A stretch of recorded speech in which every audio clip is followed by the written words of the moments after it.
Imagina el lugar donde te sientes más seguro, tu propia casa. Estás con tu familia, hay fuego en la chimenea y las puertas están cerradas con llave. Crees que el mundo salvaje se queda afuera, al otro lado de la ventana. Pero en el invierno de 1915, en una pequeña aldea de Japón, esa seguridad resultó ser una mentira mortal. Durante 5 días de pesadilla, una fuerza imparable de casi 400 kilos no se limitó a acechar desde las sombras.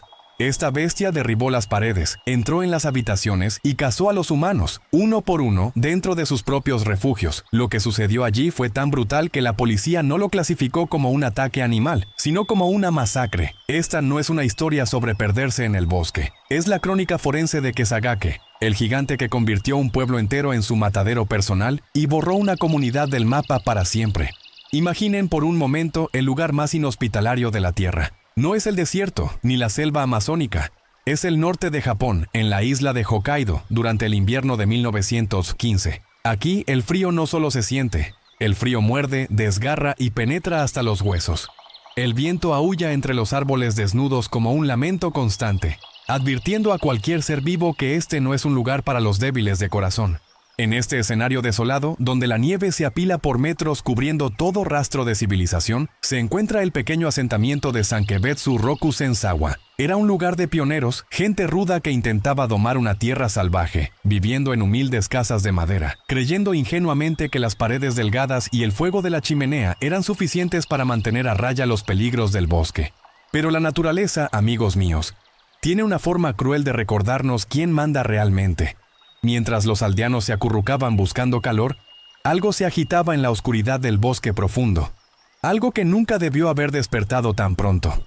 Hablemos de la hibernación. Biológicamente es un estado de suspensión, una tregua pacífica con el invierno. Pero ese año la tregua se rompió.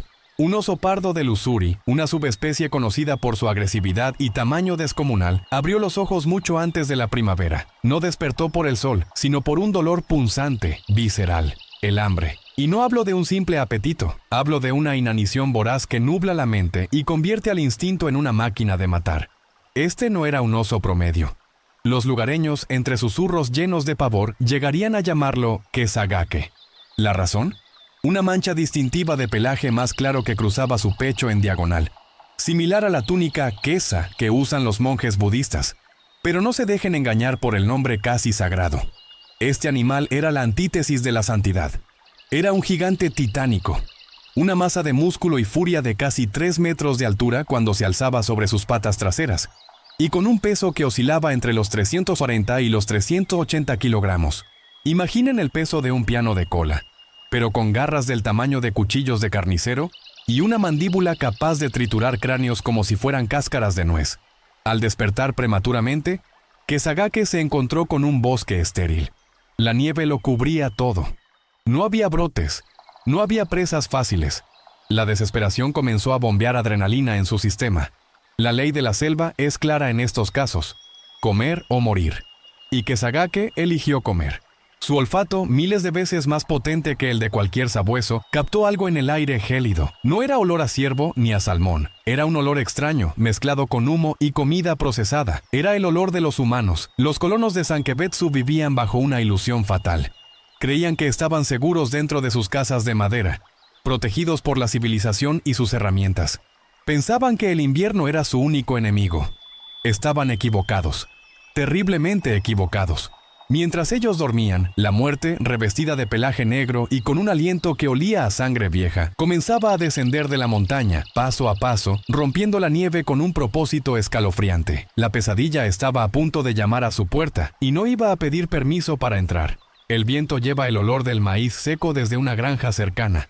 Es la casa de la familia Ikeda. El oso se detiene, olfatea y cambia su rumbo. Lo que comenzó como una búsqueda de comida estaba a punto de convertirse en el primer acto de una tragedia histórica. Noviembre de 1915. El aire en Sankebetsu ya tenía ese filo metálico que anuncia la llegada de la nieve pesada.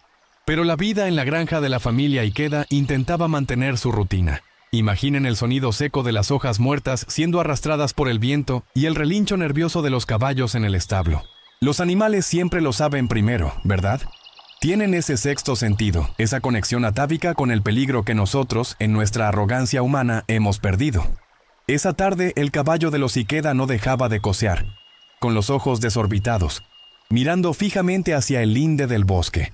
Cuando la familia salió a ver qué ocurría, se toparon con una visión que heló su sangre más rápido que el invierno mismo. Allí estaba, la mancha aquesa en su pecho, inconfundible. Kesagake había emergido de la espesura, pero no se comportaba como un animal salvaje normal. Un oso negro común habría huido al primer olor de humanos, habría corrido despavorido ante el ruido de la actividad agrícola. Pero este gigante no. Se movía con una lentitud deliberada, una arrogancia que desafiaba toda lógica biológica. Se dirigió directamente a la cosecha de maíz seca que colgaba fuera de la casa. Observen la escena, un monstruo de 340 kilos masticando mazorcas con total impunidad, a solo metros de la puerta principal. No había frenesí, no había miedo, solo una calma perturbadora, casi insultante. Era como si el oso supiera que era el rey y ellos, simples espectadores en su banquete. La familia Ikeda, presa del pánico pero impulsada por la necesidad de proteger su sustento, reaccionó. Gritaron, golpearon ollas, hicieron todo el ruido posible para espantar a la bestia. Y aquí ocurre el primer error fatal. El malentendido que costaría tantas vidas. El oso se detuvo. Giró su enorme cabeza, los miró con esos ojos pequeños y oscuros, insondables pozos de negrura, y finalmente decidió retirarse. Pero no huyó. Escuchen bien la diferencia. Un animal asustado corre. Kesagake simplemente se dio la vuelta y caminó de regreso al bosque, perdiéndose entre los árboles con paso firme. Los Ikeda suspiraron aliviados. «Se ha ido», pensaron. «Lo asustamos». Esa noche, probablemente rieron nerviosamente alrededor del fuego, celebrando su pequeña victoria, creyendo que la bestia había aprendido la lección y no volvería a acercarse a los humanos. ¡Qué trágica ingenuidad! No entendieron lo que realmente acababa de suceder. El oso no se fue por miedo. Se fue porque ya había comido. Lo que los Ikeda interpretaron como una huida fue en realidad un reconocimiento de terreno. Kesagake había descubierto algo mucho más peligroso que el maíz.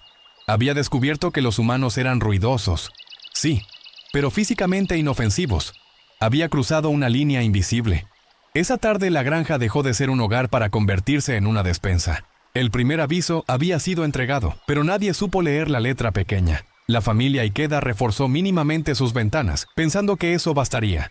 No sabían que, en la mente de ese depredador, la curiosidad se estaba transformando en una obsesión macabra.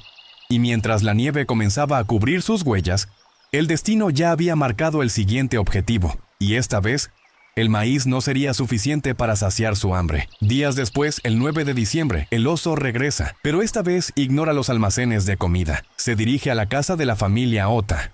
Abe Mayu y el pequeño Mikio están dentro, completamente ajenos a que la muerte está rascando la madera de su puerta. 9 de diciembre de 1915. El sol de la mañana se reflejaba en la nieve virgen creando un resplandor cegador. Una belleza engañosa que ocultaba el horror que estaba por desatarse. En la granja de la familia Ota, la vida transcurría con una normalidad frágil. Los hombres habían salido temprano a trabajar en la cosecha, dejando la casa en un silencio doméstico, roto solo por el crepitar de la leña en el irori. El hogar tradicional hundido en el suelo. Dentro, Abe Mayu cuidaba de un niño bajo su custodia, el pequeño Mikio. Imaginen la escena. El calor del fuego, el olor a sopa de miso, la seguridad de las paredes conocidas. Era un santuario. Pero a media mañana, ese santuario fue profanado de la manera más violenta imaginable. No hubo aviso esta vez. No hubo ladridos de advertencia ni caballos nerviosos. De repente la ventana estalló hacia adentro con un estruendo ensordecedor. Madera, vidrio y nieve volaron por la habitación como metralla. Y entre la lluvia de escombros, entró él, Kesagake. Si ver a un oso en el bosque es aterrador, verlo dentro de una casa pequeña es una visión que rompe la mente. El animal ocupaba casi todo el espacio, su pelaje oscuro absorbiendo la luz. Su respiración llenando la habitación con un vaho caliente y fétido. La reacción de Mayu fue puro instinto, pero contra un titán de 380 kilos, el instinto humano es inútil. El oso no dudó. No estaba allí para explorar. Estaba cazando. El primer ataque fue de una brutalidad clínica, ejecutado a sangre fría. Se abalanzó sobre el pequeño Mikio. El niño, que jugaba en el suelo, apenas tuvo tiempo de levantar la vista. Con un solo movimiento rápido y despiadado de sus mandíbulas, el oso aplastó la cabeza del pequeño. Fue un acto de violencia tan repentino que el silencio volvió a la habitación por un segundo de incredulidad absoluta antes de que Mayu soltara un grito desgarrador. Pero el horror no terminó ahí. El oso giró su enorme cabeza hacia Mayu. Ella intentó defenderse, lanzando leña encendida, gritando, luchando con la desesperación de quien sabe que está mirando a la muerte a los ojos, pero Kesagake la golpeó, derribándola como si fuera una muñeca de trapo. Y aquí es donde la historia se vuelve verdaderamente macabra. El detalle que diferencia a un ataque defensivo de una depredación monstruosa. El oso no la mató y la dejó allí. No, la mordió y comenzó a arrastrarla. Imaginen la fuerza necesaria para arrastrar el cuerpo de un adulto mientras se rompen las paredes de la casa para salir. Kesagake la llevó hacia el bosque, hacia su dominio, como un lobo llevándose un conejo. La nieve inmaculada fuera de la casa se tiñó de un carmesí brillante. Un rastro de sangre largo y sinuoso, que marcaba el camino hacia la oscuridad de la montaña. Cuando los hombres regresaron al mediodía, la escena que encontraron desafiaba toda descripción. La casa destrozada, el cuerpo pequeño y sin vida de Mikio en el suelo, y un rastro de sangre que se adentraba en el bosque.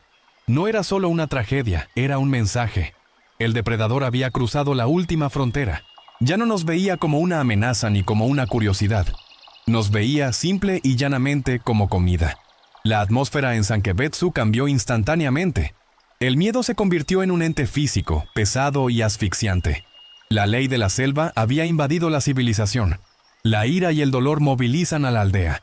Se forma un grupo de búsqueda improvisado. Siguen el rastro de sangre hacia el bosque, armados y decididos a cobrar venganza. Creen que tienen la ventaja del número, pero están a punto de cometer un error táctico garrafal.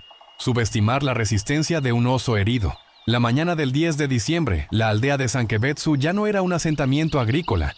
Era un campamento de guerra. 30 hombres, una mezcla heterogénea de aldeanos y jóvenes impulsivos, se adentraron en el bosque. Llevaban escopetas viejas, lanzas y una determinación forjada en la rabia. Querían recuperar el cuerpo de Abe Mayu. Querían justicia. Pero el bosque, con sus sombras alargadas y su silencio sepulcral, tiene una forma de tragarse la valentía de los hombres. Caminaban con la nieve hasta las rodillas. Cada paso un esfuerzo agónico. Imaginen el sonido. 30 pares de botas crujiendo al unísono. Respiraciones contenidas. Ojos escaneando cada arbusto. Cada movimiento en la periferia. El aire olía a pino y miedo. A solo 150 metros de la casa de los Ota, encontraron lo que buscaban, y la escena les revolvió el estómago. Debajo de un abeto, mal enterrados bajo un montículo de nieve teñida de rojo, estaban los restos de Mayu, pero no era una tumba respetuosa, era una despensa. El oso la había guardado para después. Este detalle es crucial, amigos. Confirmaba que Kesagake no mataba por defensa territorial. Mataba para alimentarse. Había cruzado la línea biológica definitiva. De repente, el bosque cobró vida. A unos pocos metros de ellos, la inmensa figura oscura se alzó. Kesagake. No estaba huyendo, estaba protegiendo su comida. El pánico y la adrenalina se dispararon. ¡Fuego!, gritó alguien. El estruendo de los disparos rompió la paz del invierno. El eco rebotó en las montañas como un trueno artificial. Una bala encontró su objetivo, impactando en el cuerpo masivo del animal. Un rugido de dolor y furia sacudió la nieve de las ramas cercanas, pero aquí radica la tragedia de las armas de bajo calibre contra una bestia de este tamaño. La bala hirió, pero no mató. Kesagake, sangrando y enfurecido, no cargó contra los 30 hombres. El instinto de supervivencia todavía funcionaba, sino que giró y desapareció en la espesura con una velocidad aterradora para un animal de su peso. Los hombres se quedaron allí, con el corazón martillando en el pecho, mirando las gotas de sangre fresca en la nieve. ¡Le dimos!, exclamaron algunos con un optimismo peligroso. Está herido, se irá, tendrá miedo de volver. ¡Qué error tan monumental! Ese fue el punto de inflexión. Si antes Kesagake era un depredador oportunista, ahora era un enemigo vengativo. Existe una vieja máxima entre los cazadores veteranos. No hay nada en la tierra más peligroso que un oso herido. El dolor no los asusta, el dolor los enfoca. El dolor elimina cualquier rastro de precaución y lo reemplaza con una agresividad pura y ciega. La partida de búsqueda regresó al pueblo con los restos de Mayu, creyendo que habían ganado la batalla psicológica. Pensaron que el susto mantendría a la bestia alejada. Pero mientras el sol se ponía, tiñendo el cielo de un violeta amoratado, en la profundidad del bosque, Kesagake se lamía la herida. El dolor pulsaba en su carne, recordándole el olor de quienes se lo causaron. No estaba huyendo hacia las montañas para morir en paz. Estaba trazando un círculo. Estaba volviendo. Esa noche, la aldea cometió su último error estratégico. Creyendo que había seguridad en los números, decidieron evacuar a las mujeres y los niños a una sola casa, la de Yasutaro Miyuke, pensando que sería una fortaleza inexpugnable. Sin saberlo, estaban preparando la mesa para un banquete. Estaban reuniendo a todas las presas en una sola trampa de madera. Cae la noche. La guardia baja. En la casa de los Miyuke, las lumbres se apagan y el cansancio vence al miedo. Pero afuera, el viento trae un sonido que no es el de la tormenta. Es el sonido de madera astillándose. El oso ha vuelto, y esta vez no busca maíz. La noche del 10 de diciembre cayó sobre Sankebetsu como un sudario de plomo.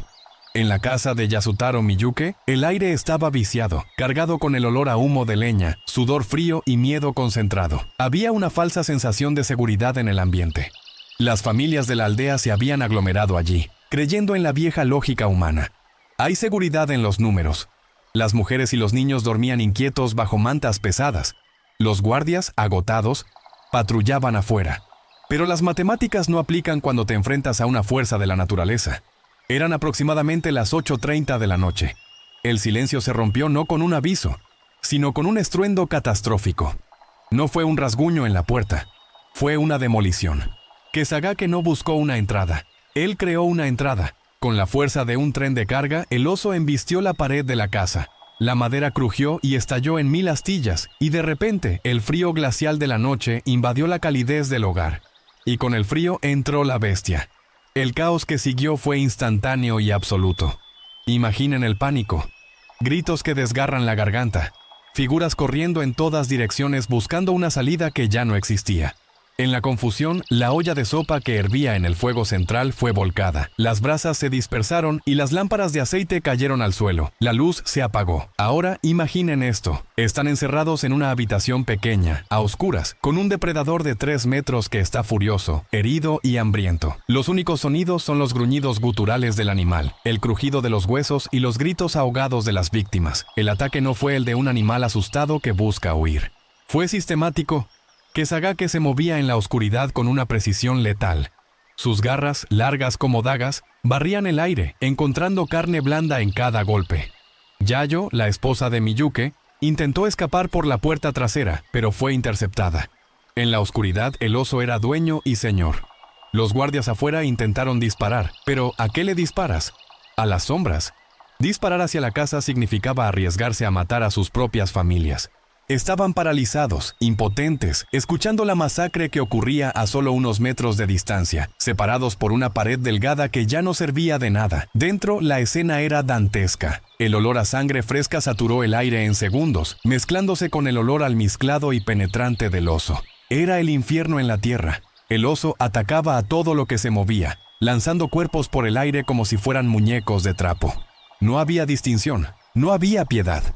La ley de la selva había entrado en su sala de estar y estaba dictando sentencia. Cuando el oso finalmente decidió salir, rompiendo otra sección de la pared, dejó atrás un silencio mucho peor que los gritos. Era el silencio de la devastación total. La casa Miyuke, que horas antes era un refugio, se había convertido en un matadero. Pero entre los escombros y la sangre, hubo un acto de crueldad tan específico, tan escalofriante, que atormentaría a los sobrevivientes por el resto de sus vidas. Hubo una víctima en particular. Una mujer embarazada, cuyo destino final nos obliga a preguntarnos si este animal no era, de hecho, una encarnación del mal puro. Si hay un momento en la historia de Sankebetsu que hiela la sangre más que cualquier otro, no es la fuerza bruta del oso, ni el número de víctimas. Es un instante específico de interacción humana que se encontró con la indiferencia absoluta de la naturaleza. Entre el caos de la casa Miyuke, había una mujer llamada Take, la esposa de Saito y Shigoro. Y Take no estaba sola, estaba embarazada, en las últimas etapas de gestación. Imaginen el terror de una madre que no solo teme por su vida, sino por la vida que lleva dentro. Mientras el gigante de 380 kilos destrozaba la habitación, acorralando a los sobrevivientes, Take quedó atrapada. No podía correr, no podía esconderse. Estaba a merced de la bestia. Los testigos, aquellos pocos que lograron sobrevivir escondidos en las vigas del techo o que escaparon milagrosamente, relataron algo que parece sacado de una pesadilla folclórica, pero que está registrado en los archivos históricos de la policía de Hokkaido. Dicen que Take, en un acto final de desesperación humana, se arrodilló ante el monstruo. Imaginen esa escena por un segundo. Una mujer pequeña, protegiendo su vientre con las manos, mirando hacia arriba a una montaña de músculos manchada de sangre. Y habló. Entre sollozos, imploró piedad. «Mátame a mí si quieres, pero por favor, no te comas a mi bebé». Es una súplica que rompería el corazón de cualquier ser con conciencia. Pero aquí yace la verdadera oscuridad de este evento. Kesagake no era un villano de película con motivaciones morales. No entendía el lenguaje, ni la piedad, ni la maternidad. Para él, Teike no era una madre suplicante. Era una presa lenta. Era calorías. La respuesta del oso fue brutal y eficiente. Ignoró los gritos. La atacó con una violencia que prefiero no describir en detalle anatómico, pero que fue tan salvaje que demostró que la naturaleza no tiene moral. El oso abrió su vientre. La leyenda y los reportes dicen que la bestia devoró parte de ella, y lo que quedó en el suelo fue la prueba definitiva de que Dios había abandonado esa casa esa noche. Este acto transformó la percepción del animal. Ya no era solo un oso problemático. Para los aldeanos y para cualquiera que escuche esta historia, Kesagake se convirtió en Onikuma, el oso demonio. Cruzó la línea de animal salvaje a encarnación del mal. Matar a una madre que suplica por su hijo no nacido generó un odio visceral, un deseo de venganza que trascendía el miedo. Cuando el oso finalmente se sació y abandonó la casa, dejando atrás un silencio sepulcral roto solo por el goteo de la sangre, los aldeanos que entraron después encontraron un escenario de guerra. Pero fue el cuerpo de Take lo que quebró sus espíritus. Esa noche algo cambió en los hombres de Hokkaido. El miedo paralizante fue reemplazado por una furia fría y calculadora. Ya no se trataba de proteger la aldea. Se trataba de exterminar al monstruo. Pero sabían que sus viejas escopetas y sus tácticas de granjeros no eran rivales para esta inteligencia depredadora. Necesitaban a alguien que pudiera pensar como el oso. Necesitaban a un depredador para cazar a otro depredador. La policía local está desbordada. El ejército es burocrático. Pero hay un nombre que se susurra en las tabernas. Un hombre que conoce a este oso mejor que nadie. Un viejo cazador, marginado y alcohólico, que había empeñado su rifle por sake. Su nombre es Yamamoto Heikichi, y él es la última esperanza de Sankebetsu. El pánico se extendió como la pólvora. La noticia de la masacre llegó a las autoridades regionales y pronto, una fuerza de casi 600 hombres, policías, bomberos, voluntarios, se movilizó hacia Sankebetsu. Pero aquí está el problema. Puedes tener un ejército, pero si ese ejército no entiende a su enemigo, es inútil. Disparaban a los arbustos, hacían ruido, patrullaban en grupos grandes. Eran ruidosos, torpes y francamente un chiste para un depredador sigiloso como Kesagake. El oso seguía libre. Y lo peor de todo, nadie sabía cómo matarlo. Las balas parecían rebotar en su piel endurecida o simplemente no lo detenían. Fue entonces cuando la desesperación los llevó a buscar una solución fuera de la ley, fuera de los manuales de policía. Fueron a buscar a un hombre. Su nombre era Yamamoto Heikichi. No imaginen a un héroe de brillante armadura. Heikichi era un hombre de 57 años, con el rostro curtido por el viento helado y las manos callosas. Era un cazador de osos veterano, un matagi tradicional que conocía la montaña mejor que su propia casa. Pero Heikichi tenía sus propios demonios. La vida había sido dura con él. Había caído en el alcoholismo, viviendo en la pobreza, hasta el punto de haber empeñado su preciado rifle para comprar sake. Cuando los oficiales llegaron a su puerta suplicando ayuda, Heikichi no saltó de alegría. Al principio se negó, quizás por vergüenza, quizás por cansancio, pero había algo que él sabía y los demás no. Él conocía a este oso. Lo había estado rastreando mucho antes de que empezaran las muertes. Él sabía que Kesagake no era un oso normal. Era un devorador de hombres reincidente. Sabía que una vez que un oso prueba la carne humana y pierde el miedo, no hay vuelta atrás. Ese oso es el diablo, murmuró. Y sabía que solo el diablo podía cazar al diablo. La magnitud de la tragedia, la muerte del niño Mikio y la embarazada Take, finalmente rompió su reticencia. Heikichi recuperó su rifle, un modelo ruso antiguo pero potente, y cambió su semblante. El borracho desapareció. El depredador emergió. Mientras los 600 hombres del gobierno corrían de un lado a otro con antorchas, haciendo ruido y espantando a la presa, Heikichi se movía en silencio. Él no necesitaba un ejército. Él entendía la mente del asesino. Sabía que Kesagake no se había ido lejos. Sabía que, impulsado por su glotonería y su arrogancia, el oso cometería un error. Heikichi miró el bosque, aspiró el aire frío y cargó su arma. La cacería real acababa de comenzar, pero esta vez no era una partida de caza. Era un duelo personal, 1 a 1. Heikichi se separa del grupo principal. Mientras los demás buscan huellas al azar, él traza una estrategia basada en la psicología oscura del animal. Sabe que el oso volverá por los restos que dejó atrás. Comienza la espera en la nieve, una prueba de paciencia donde el primero que parpadee, muere. Mientras el ejército de voluntarios y policías convertía el bosque en un circo ruidoso, tocando campanas y disparando al aire con la esperanza de asustar al monstruo, Yamamoto Heikichi operaba en una frecuencia diferente. Él entendía algo fundamental que los oficiales de ciudad ignoraban. No puedes asustar a algo que ya ha perdido el miedo. A un devorador de hombres no se le espanta, se le elimina. La estrategia de Heikichi no se basaba en la persecución, sino en la predicción. Él conocía los hábitos macabros de los osos pardos. Sabía que estos animales son posesivos, casi avaros con sus presas. Si Kesagake había dejado restos enterrados o escondidos en la nieve, volvería por ellos. Era una certeza biológica. Heikichi se separó del grupo principal. Ignoró las órdenes de patrullar los caminos seguros y se dirigió hacia donde el sentido común decía «no entres». Se adentró en el corazón del territorio de la bestia, cerca del río, donde los árboles eran más densos y las sombras más largas. Imaginen la tensión de esa espera. No era una guardia de 1 hora, era una vigilia en el infierno blanco. Heikichi se posicionó estratégicamente, camuflándose con el entorno. El frío era un enemigo casi tan mortal como el oso, entumeciendo los dedos que debían estar listos para apretar el gatillo en una fracción de segundo. Pero él no se movía. Era una estatua de paciencia. Un depredador esperando a otro depredador. A diferencia de los aficionados que miraban a todas partes con pánico, Heikichi leía el bosque como un libro abierto. Observaba los pájaros. Si dejaban de cantar, el oso estaba cerca. Observaba la dirección del viento. Necesitaba estar a sotavento para que su olor a tabaco y alcohol viejo no lo delatara. Durante horas solo hubo silencio. Ese silencio pesado de la nieve cayendo. Pero entonces Heikichi notó lo que nadie más había visto. Huellas. Pero no cualquier huella.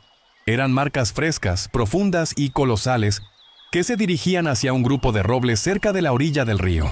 El oso no estaba huyendo frenéticamente. Estaba descansando, con una arrogancia suprema. Kesagake se había detenido a menos de unos kilómetros de donde lo buscaban 600 hombres. Confiado en su invisibilidad, Heikichi entendió que el momento había llegado.